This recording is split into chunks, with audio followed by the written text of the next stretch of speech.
Our people need to be re-educated. You got That's right. We need to we need to bring back into focus a direction towards righteousness. That's right. Okay.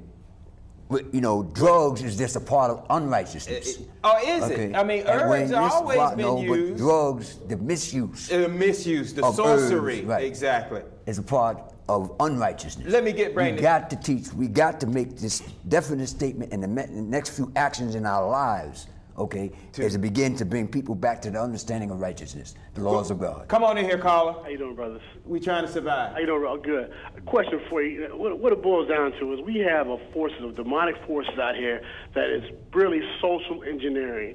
They are putting us in a box and force us to make choices that are going to undermine ourselves. Right now, I get so sick and tired of seeing our commerce. We just give our money to any other ethnic group besides ourselves. And you know what? We are not going to exist the next 25 years if we keep doing this. And we're destroying ourselves. So who do we look for? Because it boils down to one thing.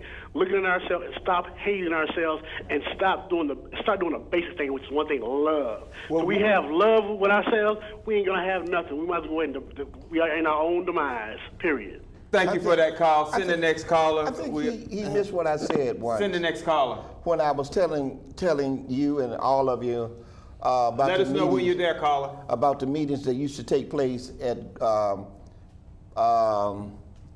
Grant Park. Yeah.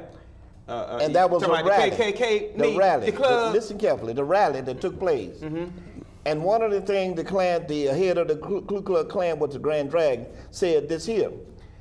He said that we will no longer hang the nigger, we will no longer rape the Negro woman, we no longer going to beat the nigger. He said, but what we will do, we will make them niggas destroy themselves. That's right. Now, when you look at the guns in the black community, when you look at the drugs in the black community, their prediction was correct, and we bought into it. The next question is, the guy said, what can we do? We need to get up off our behinds and start going to these elementary schools, the middle schools, and the high schools, and start speaking. Men need to get up off their behind and stop smoking that crack and go and tell your children you're about to die, and you're going to die. That's what we need to do. Go into these high schools and these public schools and start speaking. The school will let you come in. 770-559-2999. Now, caller, are you there? Caller? Go ahead, Prince. They're not going to listen. Caller. You see, our problem basically is this. We tear each other up. We put each other down, all right? You know, it's like every time we start to talk about each other, we start trying to deal with unity. We can't deal with unity if I'm going to knock down this, I'm going to knock down Jesse, I'm going to knock down Tyrone Brooks, I'm going to knock down this person or that person, okay? True. We will never amount to nothing. Say something, We caller. got to stand one for all, and all for the entire nation. That's right. All right, and get out to that undermining of each other. Well, that's what we've been taught in America. That's the start of the Willie Lynch syndrome. That's Big Willie style. 770-559-2999. Go ahead, caller. Hello. Yes. Can you hear me? Yes, we can. All right. I just want to make a couple quick comments. Please. Number one is that, well, a lot of people don't understand that with the drug trade, these drugs, cocaine and heroin, used to be legal. Right. In this country, at the beginning of the 19th century and the end of the 18th century, you could order from Sears Roebuck a vial of heroin with the needle to shoot up. A lot of our people don't even know that. That's right. So it was legal. Okay. And I think what happened is that they saw at that particular time most of the drug gangs were white folks. That's right. So they saw what the effect was on white people, and they reintroduced it to our community. Okay, make your other, because we got other calls. We're trying to bring it home. And another quick point is that the melanin in our skin makes drugs more addictive to us. So, and that's another point that people really need to know, that the melanin in our skins makes the drug more addictive to us as opposed to white people.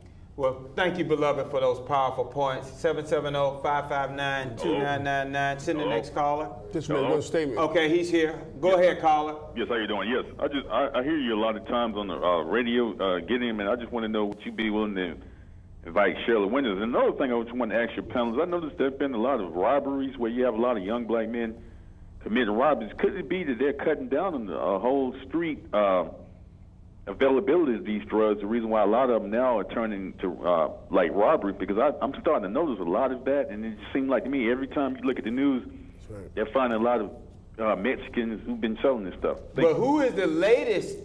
What we've seen in the media is the infusion of women in gangster, hard, killing roles, you know, from Kill Bill 1, 2, and 3, and all these other women that are murderers. And what did we just see? 2 females robbing a bank with brothers working with them to help them steal. So the reality of what media is doing to our children, the poison, the perversion, the corrupting factors are in media, and it's the principles of America, the rebel without a cause, the free spirit that has promoted this type of degenerate philosophy for our children. Thank you for your call. Send the next call. That's very important. You know, what you just said, the media put a spin on it and call these the Barbara bandits. You know, like right. What they did was not a robbery.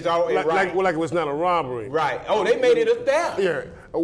Our biggest problem is, as civil rights leaders, is we became cowards. Right. You know what I'm saying? We can easily pick on, as Bill Crosby and all of our own people, but when it comes to address the real issue, we run away. Carl, are you there? We're a bunch of cowards, man, and until we address the real issue, and you're right. We got you, hold on. The youth have a choice not to do that, and they should be educated, as well as Brother Stratton said, and Brother Prince said, what are the effects and the consequences of this thing. Well, if they're being shown through the athletics games, whether it's football, baseball, basketball, all of that's gangs, it's state-sponsored gang, and all of this, and they're being indoctrinated with that from the beginning. Thank you, beloved, for your call.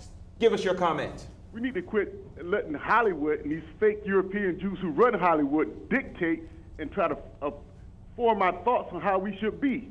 I've seen more kids get their attitudes and personalities off a TV show than finding out who they are. And we as black parents, we need to set an attitude, show these kids how to have an attitude, how to think individually, how to be a self-righteous person. We cannot have a television set dictating what we're supposed to be. And that's what's killing these kids now. You look at these kids, you see them. I saw some kid tell me one time, I look like Martin Lawrence. But then I said to him, who are you? He didn't know who he was. That's right. My point is that we as parents, we would define our kids' personalities. Not no TV show, not no media, not those fake European Jews who run Hollywood. That's what's killing us right there. You got it, my brother. We're about to run out of time. Thank you for that powerful call. Prince of the Sky, bring us out. Right. The doctrine that you have is the start to opening the door of the identity problem, which our children and everybody suffer from, the lack of identity. You know, beloved, we thank you for being with us. Yah has taken us through the trials that he's taken us through for a reason. The legal identification of a people is the most powerful document that our children can have. Because what it does, it allows them to go to any court in this country and establish their identity through records that prove it predates American slavery. That's the key. So we pray that that Yah will move the judge to establish this document, to approve it, and from that point, we will be able to set a pattern and a way for those of you out there who want to follow and take this slur of black, Negro, African American, Afro American, colored away from us and identify us as a people who are not only connected with the international community, but more importantly, are connected with Yah and his beloved son, Yahshua, and the people of the holy tribes of the children of Israel. May Yah be with you. May his love uplift you. And when his chastisement come upon you, don't let it be something that makes you bitter. Yah be with you. Oh, my hernia. You're killing the program. Huh? What happened? Killing the program. How? Don't do that. Get off me. Get off me. Please.